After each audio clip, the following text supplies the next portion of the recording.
Hi and welcome to the video on our project ACAD Search, a crowdsourced search engine to find professors. The motivation behind our project is that students often need to search for professors, for jobs, research opportunities or internships. And even though Google Scholar provides a faculty search feature, it doesn't give you enough control over the search results, including sorting the results or filtering. So there is a need for a tool focused towards students who are searching for professors. The objectives of the project include building a search engine for professors based on name, research topics, paper titles, etc., and ranking and filtering based on various criteria like H-index or citations, and also coming up with a ranking metric based on the data. Let's move on to the high-level architecture of the project. The scraping and retrieving text module uses a list of Google Scholar IDs of professors to scrape data from their Google Scholar pages and stores it as CSV. The data cleaning module cleans the scraped data and stores it as CSV.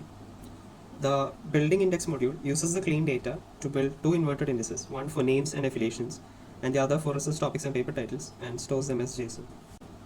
The query processing and ranking module receives query information from the backend, processes it, and returns an ordered list of processes depending upon the user specifications. The backend of the web server acts as an intermediate between the search engine and the user, and forwards user queries to the querying and ranking module. The user types a query and specifies the retrieval method, whether it should be Boolean retrieval, phrase retrieval, or TF-IDF, and the search context, whether to search in names and affiliations or research topics and paper titles. The data statistics and evaluation modules are not part of the main pipeline. The evaluation module performs tasks to evaluate the search engine, while the data statistics module computes and plots various statistics about the dataset. Coming on to the data collection part, we used a list of Google Scholar IDs available at the CS Rankings GitHub repository and then scraped the Google Scholar pages of those professors.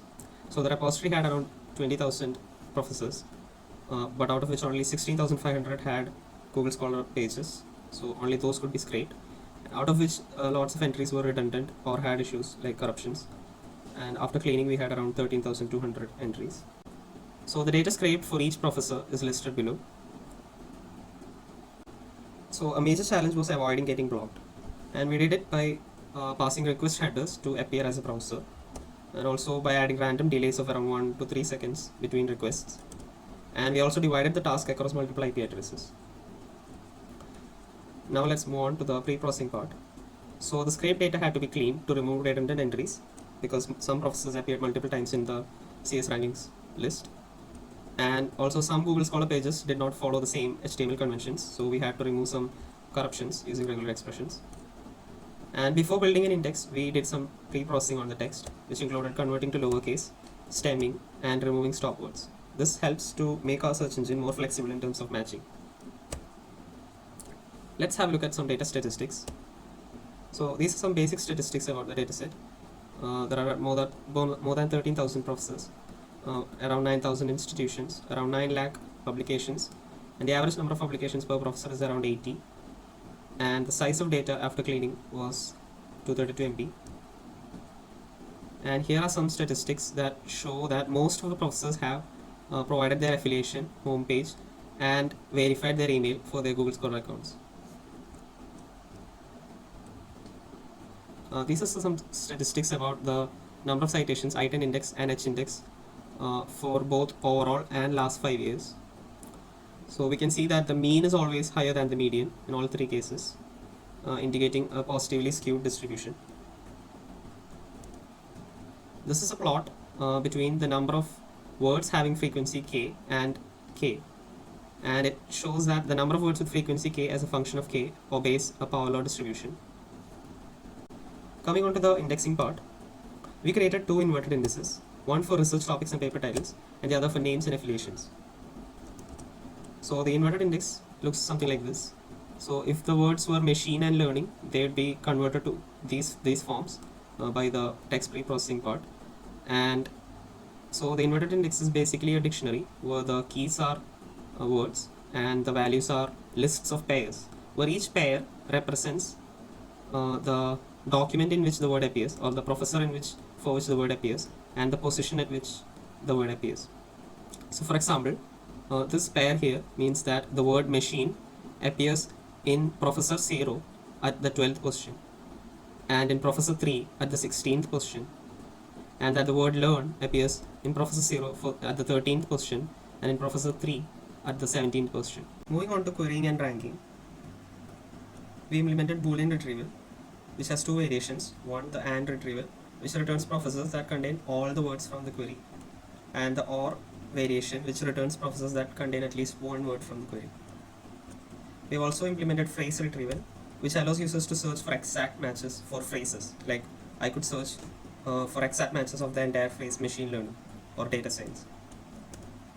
So this is done using the word positions that were stored in the inverted index. So if you remember, the inverted index also kept track of the position at which the word appears in a document, and this information is being used here. We have also implemented retrieval based on TF-IDF scores, which is term frequency, inverse document frequency. It's computed as the product of term frequency and inverse document frequency. And term frequency is a measure of how frequently a word or term appears in a document, normalized by the document size. So for example, TF score, the term frequency score of term T in a document D, would be the number of times that the term T appears in the document D divided by the total number of words in D. And inverse document frequency is a measure of how much information a word provides. In other words, if it's common or rare across all documents. So the inverse document frequency of a term T in a corpus D would be the log of the total number of documents in the corpus D divided by 1 plus the number of documents that contain T, the term T. We also provide the user with functions to sort the search results based on various criteria, like the number of citations, H-index, or the number of citations in the past 5 years, etc. And also for Boolean and phrase retrieval, the results are sorted using a default ranking metric. For TF-IDF scores, they are sorted by default using the scores themselves. So the default ranking metric we use is a linear combination of these criteria, and we give more importance to the last 5 years.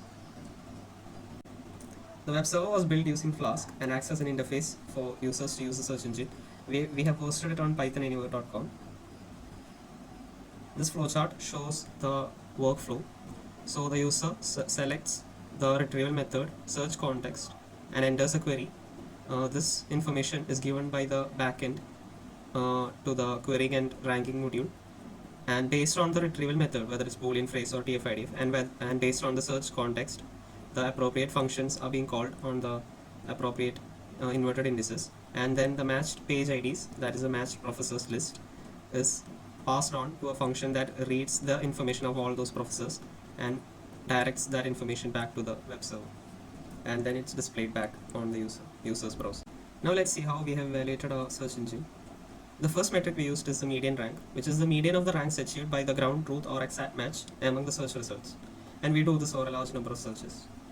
So basically you keep track of the rank at which the exact match or the ground truth appears among the search results, and you take the median of all those ranks over a large number of searches. The recall rate, or R@x, denotes the percentage of times that the ground truth or exact match appears among the top X results. So again you keep track of the rank at which it appears and see if it appears among the top 5 or top 10 and so on. And the third metric is average time per query, which is self-explanatory. So this plot here shows the median ranks achieved for every search query method combinations. N denotes searching for names, A denotes searching for affiliations, P denotes searching for paper titles, B and PH denote searching using Boolean and phrase retrieval, while T denotes searching using TF-IDF based retrieval. And we see that the median rank achieved is mostly 1 or 2 for everything except TF-IDF, and that denotes that the exact match or ground truth appears among the top 1 or 2 results for all of these, which is a really good value. And this plot here shows the recall rates achieved for every search query and method combination, and we have plotted both recall rate at 5 and recall rate at 10. And again we see that almost every combination except for paper titles and TF-IDF gives a really good value for the recall rate. So higher values indicate that you're more likely to have the exact match among the top 5 or top 10 results, while lower values indicate that you're not as likely to get the exact match among the top 5 or 10 results. So TF-IDF performs poorly on both, and this is expected because it's not looking for exact matches but for more of a general approach. The average query times are pretty low, the highest being 75 milliseconds, which is for paper titles and TF-IDF combination, while the rest of them take very less time. Now let's have a look at the demo. This is our search engine. So it is currently hosted on Flask on localhost. Now here the user can enter his keywords and then he can select the retrieval method out of phrase query, TF-IDF or Boolean end, and then he can select the context in which he wants to search for. The two contexts are topics and papers and name and affiliation. Now suppose if I type a query, say adversarial machine learning, and if the retrieval method is phrase query, if I click search, then I can see these results come out. So currently there are 33 results and they came out in 0.3 seconds. Now these are all the professors according to this particular search query. Now this was a phrase query. So as you can see, the query is adversarial machine learning. So if you go to this professor, so here in the topic, in the research topics of this professor, the phrase adversarial machine learning comes. And if we go to the papers of this professor and if we search for adversarial, then we can notice that adversarial machine learning comes here as a phrase. And if we go to the papers of this professor as well, and then we can see that adversarial machine learning comes here. Now we can sort these results using various criteria. So we have H-index, so we can sort them using H-index, I-index or citations, both overall and past 5 years. Or we can also use the default ranking criteria by the search engine. So for TF-IDF, we use the TF-IDF scores for ranking the search results, and for phrase and Boolean and we use a weighted sum for the H-index, I-index, and citations. Now here, as you can see the name of the image of the professor, the name of the professor, the affiliation, and the website at which the email got verified. So for this we have uchicago.edu, and then we can also see the research interests of the professor. If we click on this, then it will take us to the homepage of the professors. If I click on this, then it will take me to the homepage of the professor. Now, if I go to this, I can also go to the Google Scholar page of that professor. So this is the Google Scholar page of that professor, and I can also load the citations. So this is the citation information for this professor. So we show citations, H-index and I-index for overall as well as past 5 years, and this is the year-wise distribution of citations. And we can see citations for all different professors, and we can sort the results using various criteria. Now, if I keep the search query same and if I search using Boolean AND, then I'll get different results. So Boolean AND is less strict than phrase query, because in Boolean AND the search engine would return us all the professors where all of these terms appear. So Boolean and in the phrase query, it would return us all the professors where this term appeared, where all of these terms appeared and they appeared in this particular order. So Boolean AND is less strict than phrase query. So here we got more number of results because of that, and we can load citation info and do all sorts of things. And then if we search using TF-IDF scoring, so TF-IDF scoring is even less strict than Boolean AND. So in this type of retrieval method, we will get all the results where at least one of the term from the search query appears. So here, as you can see, we got 9,512 results. Now we can also search using name and affiliation. So if I keep the context to be name and affiliation, and if I type, let's say, Gandhinagar, then I can see all the professors which have Gandhinagar in their university name. Now I can also search using the name of the professor. So these are all the professors with the name and if I go to the papers, then I can also search by paper. So this paper is community structure in large networks, natural cluster sizes.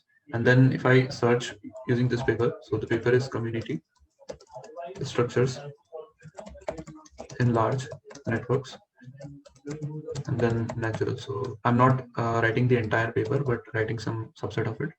So if I search using the phrase query, yeah, so the context should be topics and papers. So now I got these two results. So as you can see that this paper actually belonged to this professor, and this paper also comes here. But why are we getting this professor? The reason is, if you go to this particular paper and if you open this paper, then we can see the professor from where we came here, and here we can also see this professor. And now if you go back, then the first professor there was actually this professor. So these professors are actually co-authors in that particular paper. So that particular paper also appears in this professor's paper. Now let's see some future work possible in this project. We could scrape more data, especially from home pages of professors or universities. We can improve the user experience and personalize search results using collaborative filtering. We can perform user tests. We can also employ page ranking on the data using the citations. So we could create a directed graph by using the information on which paper cites which paper and so on. Also, another possible extension could be learning the default ranking metric from user feedback. You can either scan these QR codes or click on the links to get to the GitHub repository and the hosted web app. That's it. Thank you.